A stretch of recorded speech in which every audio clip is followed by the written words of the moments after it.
말씀하시면 내가 나가리다. 주님 뜻이 아니면 내가 멈춰서리다. 나의 가고 서는 것 주님 뜻에 있으니 오 주님 나를 이끄소서. 주님 말씀하시면 내가 나가리다. 주님 뜻이 아니면 내가 멈춰서리다. 나의 가고 서는 것 주님 뜻에 있으니 오 주님 나를 이끄소서. 뜻하신 그곳에 나 있기 원합니다.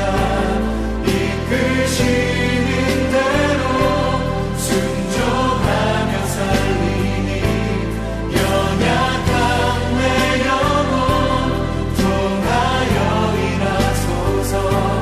주님 나라와 그 뜻을 위하여 뜻하신 그곳에 나 있기 원합니다. 이끄시는 대로 순종하며 살리니 연약한 내 영혼 통하여 일하소서. 주님 나라와 그 뜻을 위하여 오 주님 나를 이끄소서.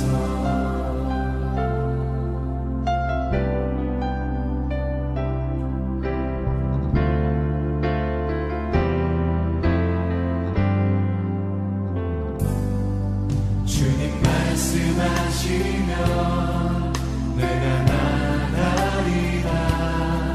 주님 뜻이 아니면 내가 멈춰서리다.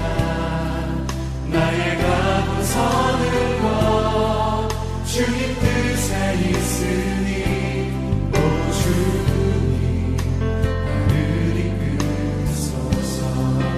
뜻하신 그곳에 나 있기 원합니다. 이끄시는 대로 순종하며 살리니 연약한 내 영혼 통하여 일하소서. 주님 나라와 그 뜻을 위하여 뜻하신 그곳에 나 있기 원합니다. 이끄시는 대로 순종하며 살리니 연약한 내 영혼 통하여 일하소서. 주님 나라와 그 뜻을 위하여 오 주님 나를 이끄소서. 오 주님 나를 이끄소서.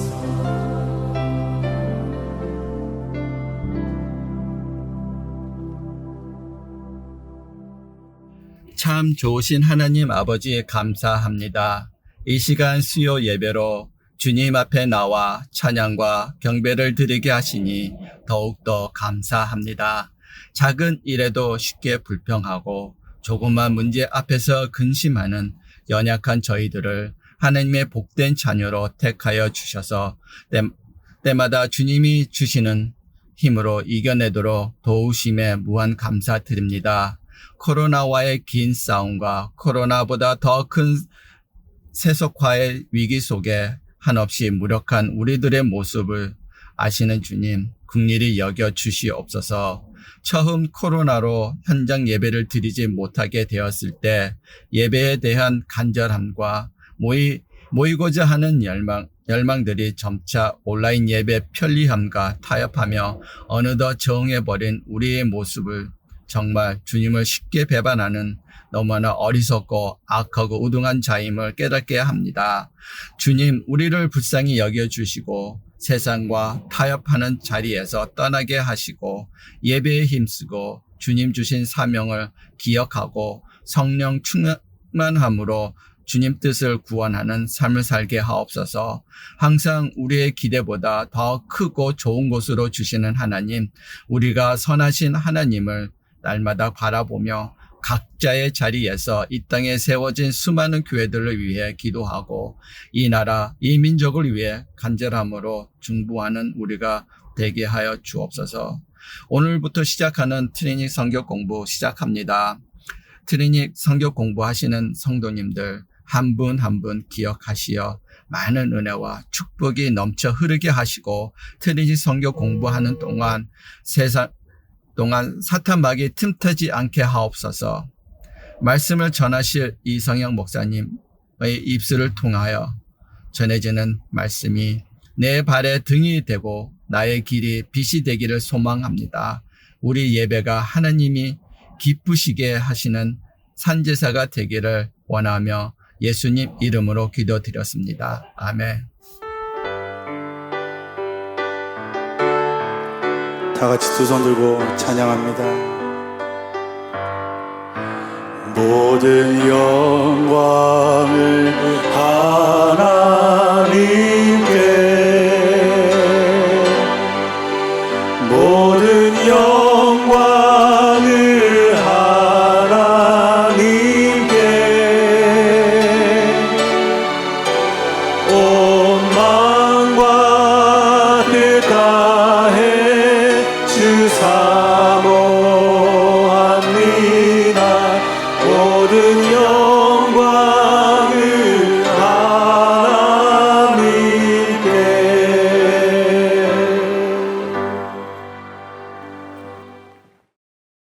오늘 우리에게 주시는 하나님 말씀은 요한복음 1장 12절입니다. 제가 봉독해 올리겠습니다. 영접하는 자 곧 그 이름을 믿는 자들에게는 하나님의 자녀가 되는 권세를 주셨으니 아멘. 트리니티 성경 공부에 참여하신 여러분들 주님의 이름으로 환영하고 축복합니다. 오늘부터 시작되는 요한복음과 사도행전, 혹시 트리니티 성경 공부에 등록하지 않으셨어도 여러분 누구든지 이 수요 예배 시간에 우리가 하기 때문에 참여하셔서 이 강의를 들으시고 또 요한복음과 사도행전을 통해서 더욱더 예수님을 만나고 그리고 초대교회를 우리가 공부하는 그런 시간을 가질 수 있기를 바랍니다. 우리 함께 기도하겠습니다. 하나님 감사합니다. 오늘로 트리니티 성경 공부 요한복음 그리고 사도행전 1강의가 시작이 됩니다. 온라인으로 참여하신 모든 성도님들, 성령님께서 함께 해주셔서 함께 공부하면서 좀 더 주님을 알아가고 그리고 초대교회의 모습 가운데 정말 우리 교회가 닮아가고 싶은 그 모습들을 발견하고 그리고 우리 교회를 건강하게 세우는 이 성경 공부가 되게 하여 주시옵소서. 우리 주 예수 그리스도의 이름으로 간절히 기도하옵나이다. 아멘. 먼저 요한복음을 공부하기 전에 트리니티 성경 공부 그림을 여러분에게 보여드리면서 설명해 보고자 합니다. 트리니티 성경 공부는 무엇보다도 먼저 팩트, 사실을 성경 말씀을 통해서 그 내용을 우리가 공부하는 겁니다. 사실에 기초된 그 역사적인 이야기들을 우리가 함께 공부하고요. 두 번째로는 미닝, 의미, 그 시점에서 그리고 그 상황에서 어떤 의미를 가지고 있는지 상징적인 혹은 영적인 의미를 우리가 함께 공부하고요. 그리고 세 번째로는 application, 적용입니다. 그 하나님의 말씀이 나의 삶과 상황에 어떻게 적용할까? 특별히 이 코로나 팬데믹 시대에 말씀이 새롭게 우리의 마음에 와 닿지 않습니까? 지난 1년 반 동안 말씀 묵상이 그리고 말씀 통독이 우리들에게는 큰 도움이 됐습니다. 자, 이 복음서 그림을 보면서 우리 복음서에 대해서 전체적으로 한번 함께 공부를 하기를 원합니다. 이 그림에 보면 가운데 십자가가 있죠. 복음서의 중심은 바로 예수님. 4복음서가 모두 예수 그리스도를 전하고 있다는 겁니다. 여러분, 그림의 오른쪽 위를 보시면 이건 마가복음입니다. 노란색 천에 입은 사람이 베드로인데요. 그리고 그 옆에서 기록하는 자가 바로 마가입니다. 이 마가복음은 비기독교인들, 로마인, 이방인들을 위한 복음서고요. 그리고 기적을 베푸시는 예수님이 바로 하나님의 아들이시다. 그리고 그 예수님의 섬김과 고난을 강조하고 있는 것이 마가복음입니다. 왼쪽 위는 누가복음입니다. 누가는 의사죠. 유일한 이방인 그리스 사람입니다. 그래서 이 누가복음은 이방인들을 위한 복음서다라고 했고요. 특별히 어린아이들, 병자, 여인, 소외된 자들에게 관심을 가지고 있습니다. 누가는 2권의 책을 썼는데 첫 번째는 그 십자가 모양에 있는 책이 누가복음이고 불꽃 모양이 있는 책이 바로 사도행전입니다. 왼쪽 아래가 마태복음입니다. 마태가 산 위에 앉아 있는데 그것은 산상수훈을 의미하는 거고요. 그 산상수훈의 그 중심, 마태복음의 중심은 가르침, 교훈에 있다는 겁니다.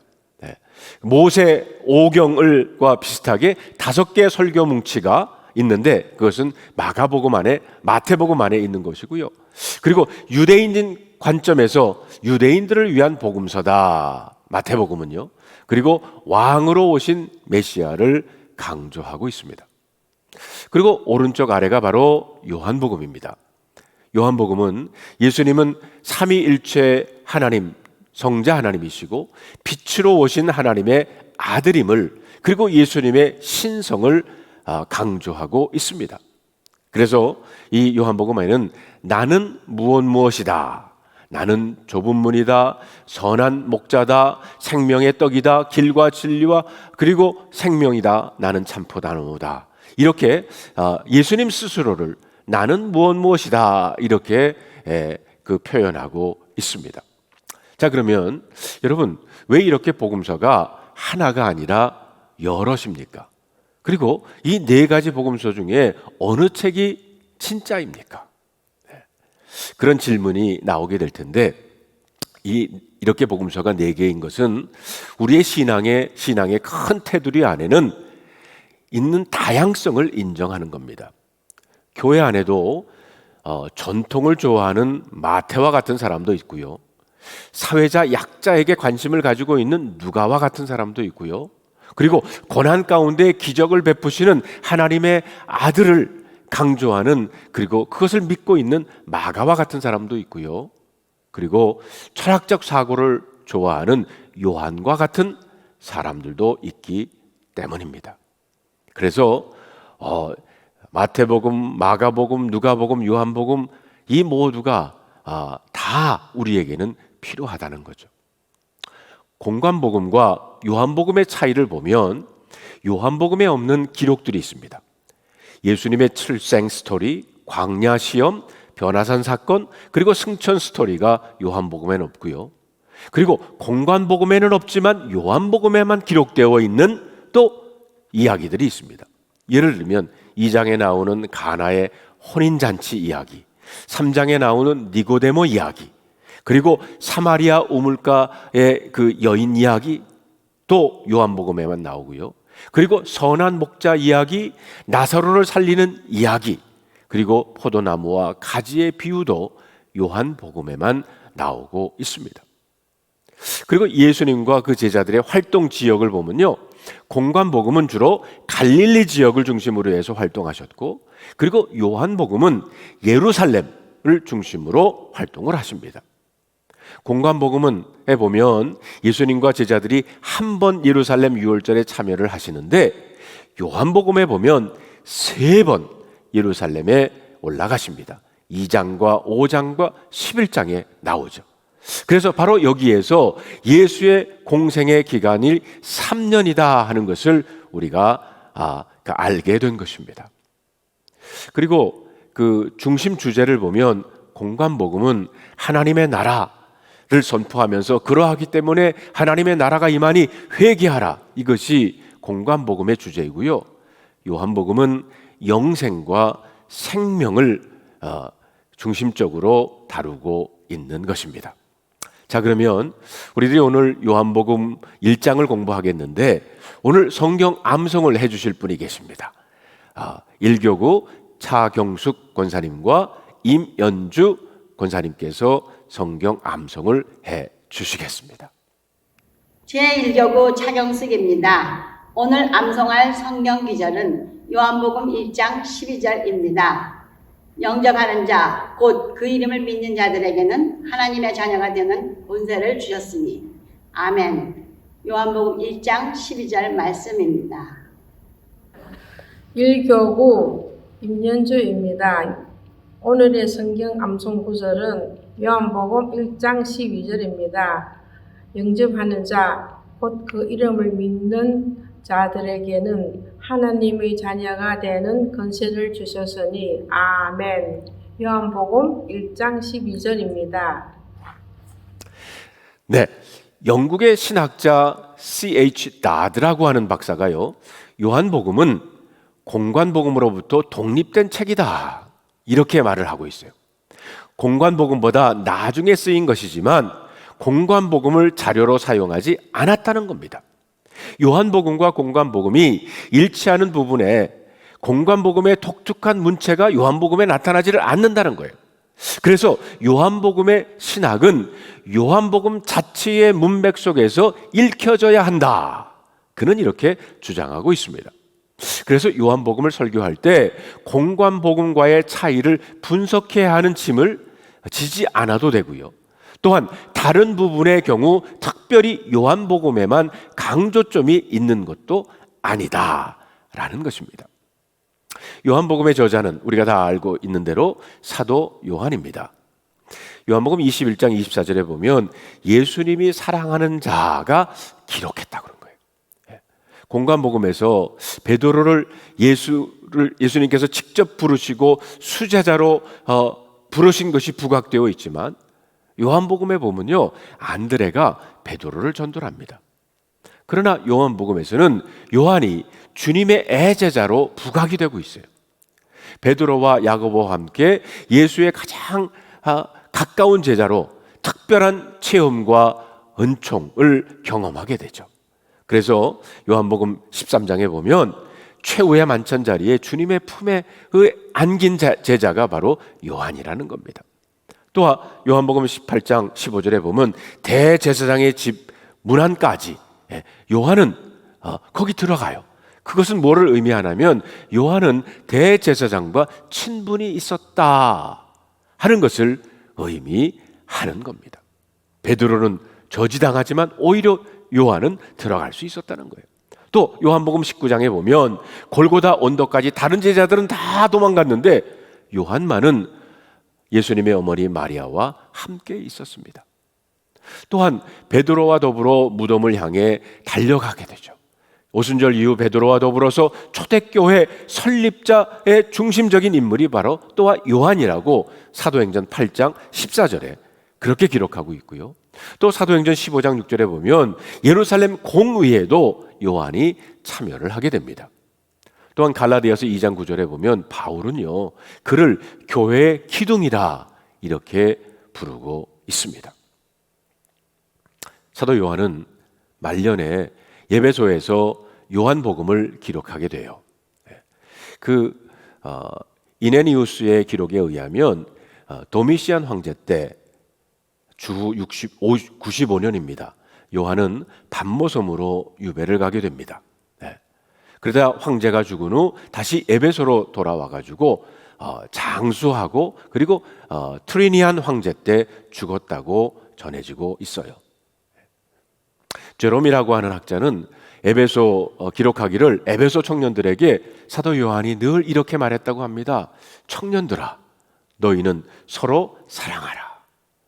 이 말을 계속 반복을 했대요. 그러자 그 제자들이 선생님, 왜 서로 사랑하라는 말만 계속 반복을 하십니까? 라고 물었더니 사도 요한이 이것이 우리 주님의 교훈이다. 너희는 이것만 행하면 된다라고 말을 했다고 합니다. 자, 우리가 요한복음을 이해하기 위해서 역사적인 배경을 좀 공부하기를 원합니다.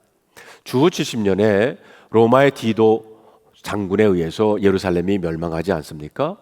그때 로마에 투항한 랍비 요한나 벤 자카이라고 하는 인물이 있습니다.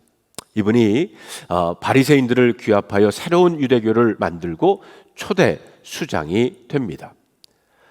예루살렘 성전이 파괴됐기 때문에 성전이 없어진 상황 속에서 유대인들이 경험했을 종교적 혼란은 상상을 초월했을 겁니다.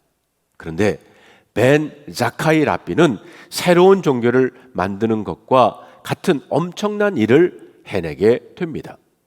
그 당시 기독교와 유대교 사이의 분리가 아직 정확히 나타나지 않았을 때였어요. 사도행전에서 기독교인들이 회당이나 성전을 찾아갔다는 말이 나옵니다. 벤 자카이의 성품이 온화한 탓도 있고 그 당시 유대교가 존폐의 기로에 있는 위기 상황이었기 때문에 기독교에 대해 제대로 관심을 기울이지 못했어요. 그런데 벤 자카이의 후계자 가말리엘 2세가 유대교의 새로운 수장이 됩니다. 이 가말리엘 2세는 사도 바울의 스승인 가말리엘의 손자였습니다. 유대인들은 회당에서 예배를 드릴 때 슈몬의 에스레이라고 하는 18개의 기도문을 외우게 됐어요. 그런데 이 가말리엘 2세가 그 18개 기도문의 12번째에다가 이단에 대한 저주문을 삽입을 합니다. 그 당시 이단은 곧 기독교인들을 뜻하는 것이었습니다. 기독교인들은 이 기도문이 추가된 이후에 회당 예배에 참석할 수 없게 됐어요. 이때가 주후 90년경입니다. 그래서 여러분 요한복음 9장 22절에 보면 그 부모가 이렇게 말한 것은 이미 유대인들이 누구든지 예수를 그리스도로 시인하는 자는 출교하기로 결의하였으므로 그들을 무서워함이라. 또 요한복음 16장 2절에 보면 사람들이 너희를 출교할 뿐 아니라 때가 이르면 무릇 너희를 죽이는 자가 생각하기를 이것이 하나님을 섬기는 일이라 하리라. 그렇기 때문에 요한복음에는 유대교에 대항해서 기독교를 변론하는 상징과 내용문들이 많이 등장을 하게 됩니다. 그중 가장 대표적인 것이 요한복음에 등장하는 성령에 대한 묘사들입니다. 이런 역사적인 배경을 알면 요한복음의 성령론을 이해하는 데 도움이 된다는 겁니다. 자, 그러면 사도 요한이 요한복음을 기록한 목적이 있어요. 요한복음 20장 30절로 31절에 나옵니다. 우리 다 같이 한번 읽어 보겠습니다. 예수께서 제자들 앞에서 이 책을 기록되지 아니한 다른 표적도 많이 행하셨으나 오직 이것을 기록함은 너희로 예수께서 하나님의 아들 그리스도이심을 믿게 하려 함이요 또 너희로 믿고 그 이름을 힘입어 생명을 얻게 하려 함이니라. 사도 요한은 요한복음을 기록한 목적을 여기에 분명하게 쓰고 있습니다. 여기 보면 표적이란 말이 나오는데 표적이란 어떤 것을 가리키는 표시판이다 라는 뜻입니다. 요한복음의 표적들은 예수님이 하나님의 아들 메시아이심을 가리키는 거예요. 표적을 통해서 예수님이 메시아이심을 믿어 생명을 얻게 하기 위함이라는 겁니다. 요한복음 3장 2절에 나오는 니고데모의 얘기 보면 이런 표적은 바로 그 니고데모를 예수님께로 가도록 인도한 겁니다. 또 믿음을 이끌어내는 역할도 하죠. 2장에 보면 가나안 혼인잔치에서 제자들의 믿음을 이끌어내고요. 또 4장에 보면 왕의 신하 아들을 치유함으로 인해서 온 집안이 믿게 되는 역할을 하게 됩니다. 많은 예수님의 이적 중에 7개만 요한은 기록을 하고 있어요. 그리고 요한은 이것을 이적이라고 하지 않고 표적이라고 합니다. 그럼 왜 7개냐? 7은 완전수죠.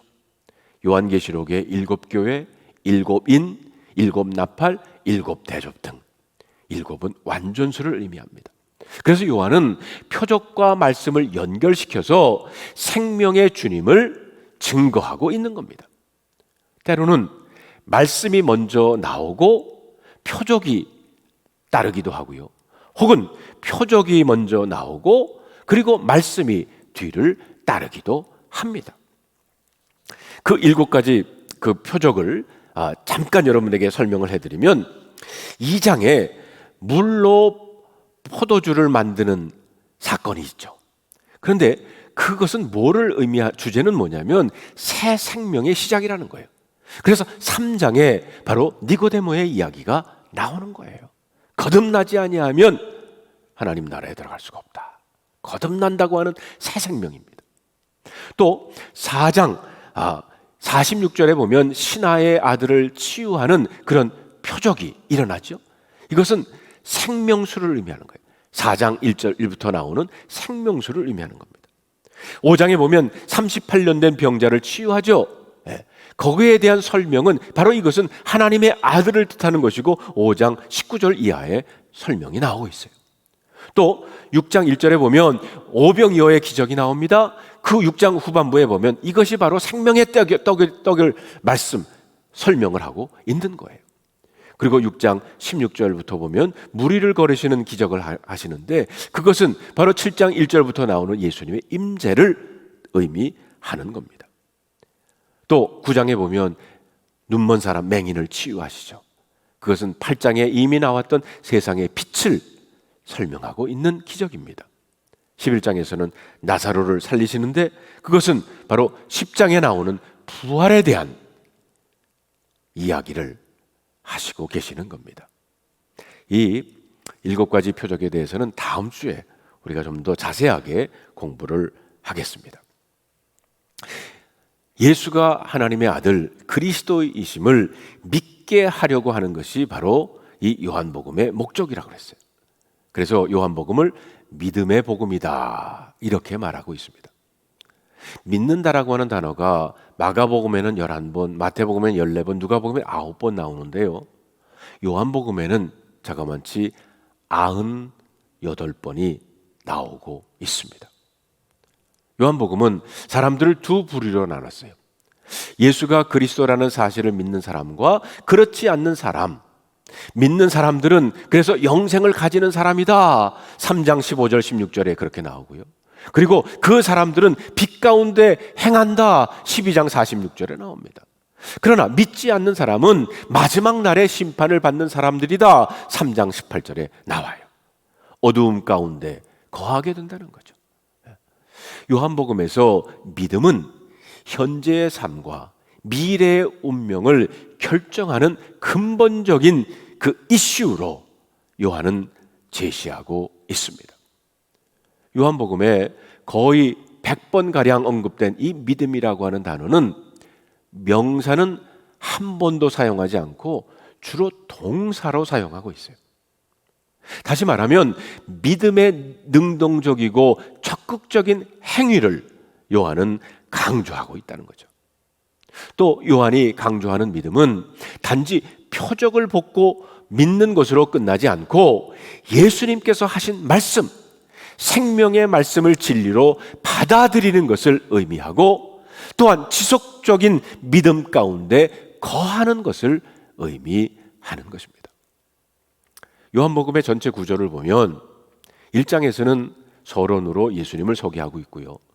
2장부터 12장까지는 표적의 이야기들을 기록하고 있습니다. 갈릴리와 그리고 예루살렘에서 행한 표적들입니다. 그리고 13장부터 17장까지는 요한복음에만 나오는 내용인데 예수님의 고별 이야기가 거기 나와요. 그리고 18장부터 20장까지는 공광복음과 비슷한 내용으로 예수님의 순환 이야기가 나오고요. 그리고 21장에서는 부활하신 예수님께서 갈릴리로 제자들을 찾아가시는 이야기가 나옵니다. 자, 그러면 우리 요한복음 1장을 좀 더 구체적으로 한번 보겠습니다. 요한복음 1장 1절부터 18절까지를 로고스 찬양 서시라고 합니다. 다시 말하면 말씀이 육신이 되었다는 얘기예요. 자, 우리 1절부터 8절까지 함께 읽어보겠습니다. 태초에 말씀이 계시니라. 이 말씀이 하나님과 함께 계셨으니 이 말씀은 곧 하나님이시라. 그가 태초에 하나님과 함께 계셨고 만물이 그로 말미암아 지은 바 되었으니 지은 것이 하나도 그가 없이 된 것이 없느니라. 그 안에 생명이 있었으니 이 생명은 사람들의 빛이라. 빛이 어두움에 비치되 어두움이 깨닫지 못하더라. 하나님께로부터 보내심을 받은 사람이 있으니 그의 이름은 요한이라. 그가 증언하러 왔으니 곧 빛에 대하여 증언하고 모든 사람이 자기로 말미암아 믿게 하려 함이라. 그는 이 빛이 아니요 이 빛에 대하여 증언하러 온 자라. 요한복음은 한편의 아름다운 그리스도 찬양 시인 이 서시로 시작이 됩니다. 요한은 예수를 로고스, 말씀으로 표현하고 있는데 이것은 헬라 세계의 유대 지식층에게 아주 익숙한 그런 용어였어요. 알렉산드리아의 유대인 철학자 필론이라고 하는 사람이 있는데요. 이 사람은 헬라의 유대인 인물 중에 가장 유명한 철학자입니다. 그는 이 로고스라고 하는 용어로 모든 사물의 근원인 최고의 하나님과 피조물의 세계 사이에 있는 중개자라 이렇게 설명하고 있습니다. 로고스는 최고의 이데아예요. 그것은 빛이고 자연의 법칙이라는 겁니다. 로고스는 이 요한이 그 예수님을 요약하여 명칭을 했는데 이것은 아주 탁월한 선택이었다는 거예요. 태초에 말씀이 계셨다. 태초에 하나님이 자신을 표현하셨다는 겁니다. 예수님은 하나님의 말씀의 자기 표현, 하나님 자신이 말씀, 하나님과 동등하면서도 구분되는 말씀이시다는 거예요. 예수님은 말씀이실 뿐만이 아니라 자신이 하나님으로부터 보내심을 받아 하나님의 생명 사역을 하는 메시아이심을 스스로 말씀하고 있는 것입니다. 예수님은 말씀이실 뿐만이 아니라 말씀하신 것이라는 거예요. 예수님은 자기 자신을 증언하기를 내가 무엇이다. 이거를 에고 에이미라고 합니다. 이런 표현을 잘 하셨어요. 요한복음 4장 26절에 보면 내가 말하는 그가 내가 그다 이렇게 말씀하시기도 하고요. 6장 35절에 보면 내가 곧 생명의 떡이다. 8장에서는 나는 세상의 빛이다. 10장에서는 나는 양의 문이다. 또 나는 선한 목자다.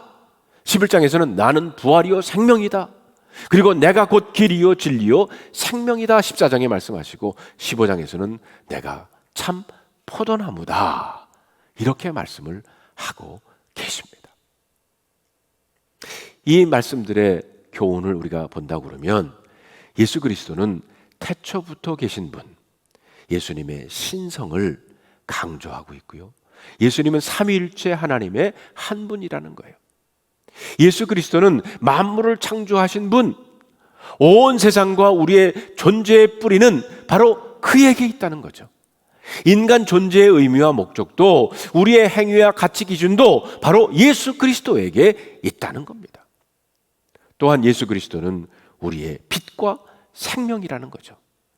말씀이신 예수 그리스도 안에서 영원한 생명이 함께 한다는 거예요. 이 생명은 어둠을 밝히는 참 빛이라고 그랬고요.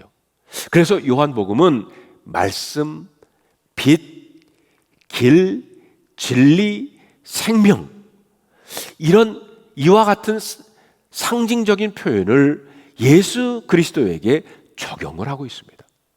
이런 상징을 통해서 하나님의 아들이신 예수님의 신성을 강조하고 있는 거죠. 세례 요한도 예수님을 이렇게 증언을 합니다. 1장 19절에 보면 내가 누구냐?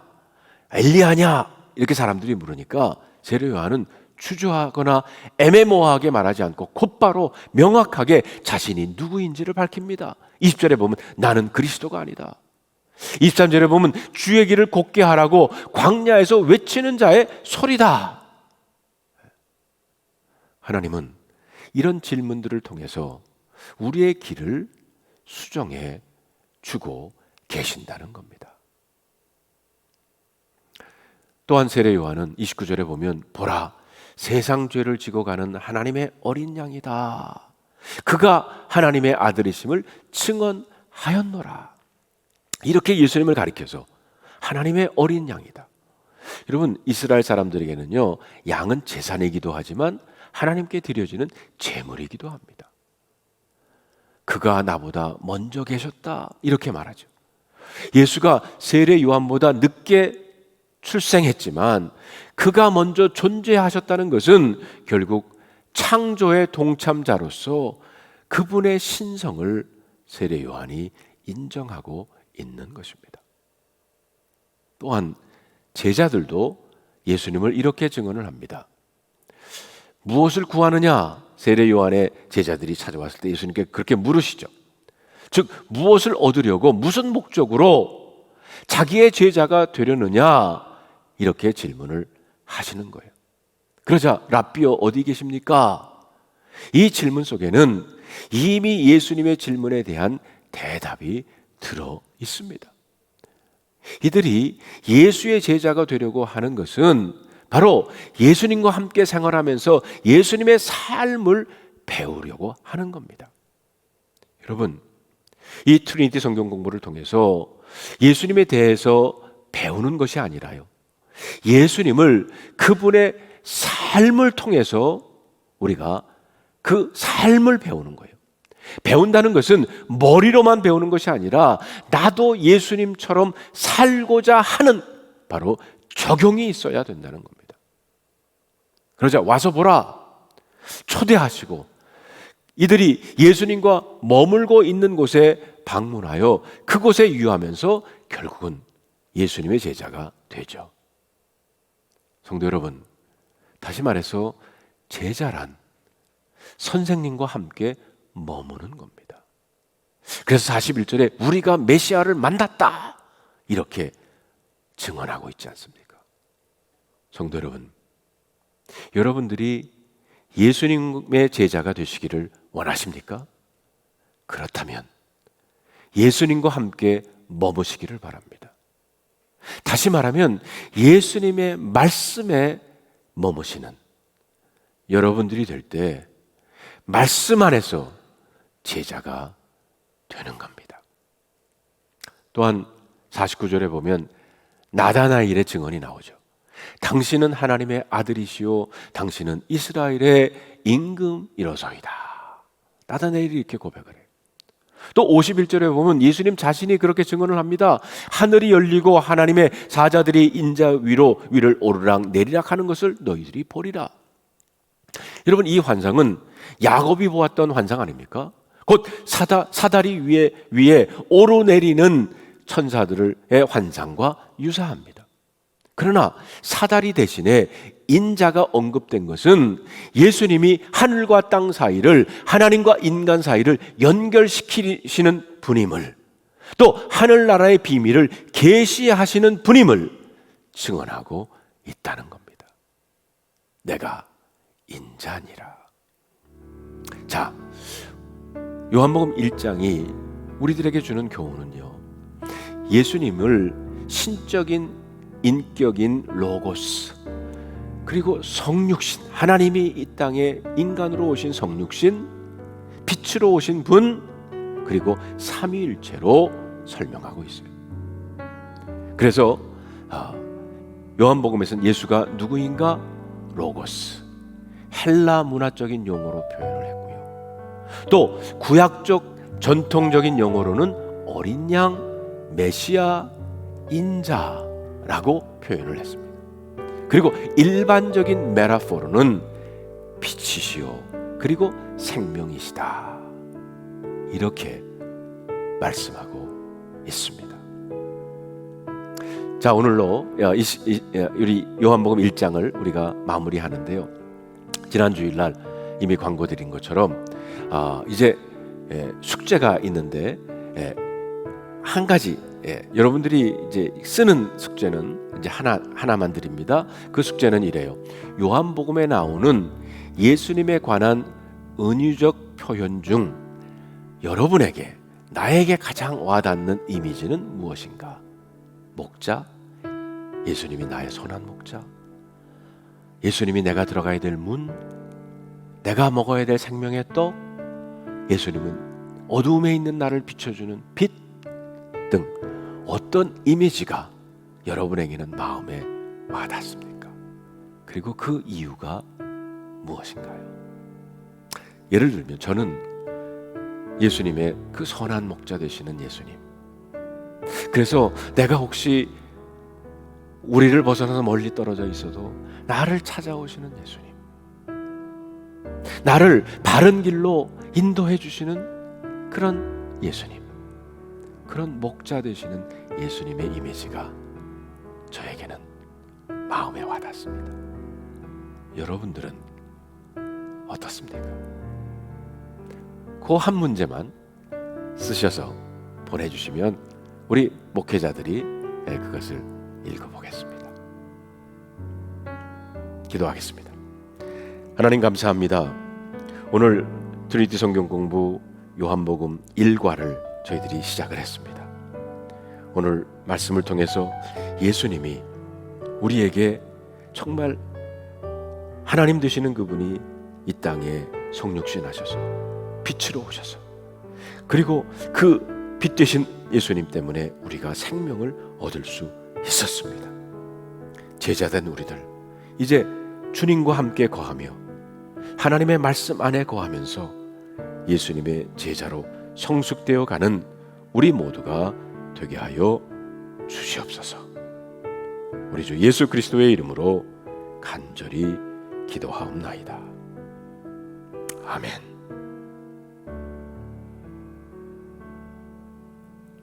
이제 우리 다 일어나셔서 우리 함께 찬양하겠습니다.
모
이제는 우리 주 예수 그리스도의 은혜와 하나님 아버지의 지극하신 사랑하심과 성령의 감화 감동하심이 수요 예배에 트리니티 성경 공부에 참여하고 그리고 예수님의 제자가 되겠습니다.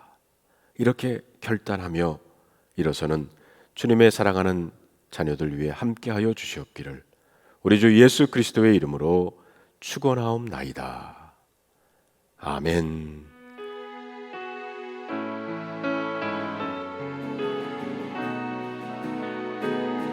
두 손 들고 찬양합니다.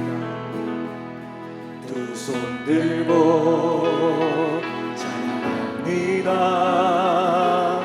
다시 오실 왕 여호와께 주만이 나를 다스리네. 나 주님만을 섬기리 헛된 마음